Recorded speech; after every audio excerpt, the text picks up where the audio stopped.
Javon Cora. I'm a secretary for Wood County Schools. Currently, I work in Human Resources.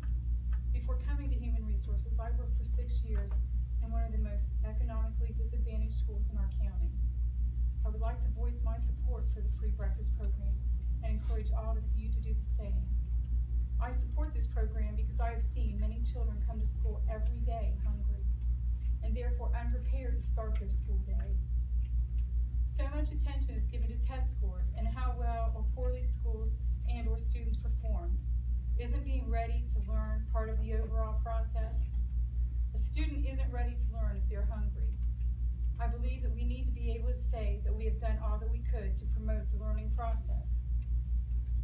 I have read that one of the arguments against this program is that it causes schools to take on a role that is not the school's to take on. Perhaps that's true. In a perfect world, parents would get up with their children, prepare a nourishing breakfast, and send them on their way to start a new day of learning. Unfortunately, we all know that too many times this is not the case. Refusing to support the breakfast program is ignoring the problem and hoping that it will go away.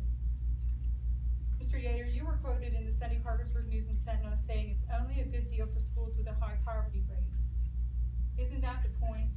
These are generally the schools that experience so many struggles. I don't think that anyone disputes that breakfast is an important start to the day. It's hard to believe that some of the educational struggles that our students experience could not be reduced by starting the day with a nourishing breakfast. I would ask you to take a moment to look at the practical financial aspect of this program.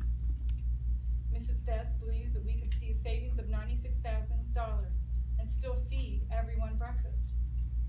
Mr. Marlowe, you were quoted in the Sunday Parkersburg News and Sentinel as saying that we're probably benefiting the children who could pay for their lunch. How many of those children that we believe could pay for their lunch are actually those who are referred to as the working poor?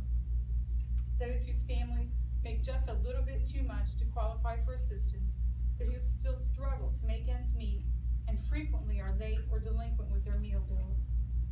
How much of the estimated $800,000 debt in unpaid meal bills is the result of those struggling to make ends meet and unable to qualify for assistance?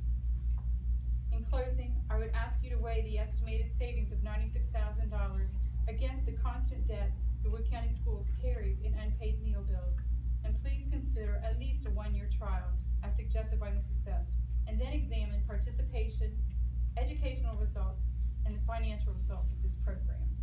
Thank you for your time. Thank you.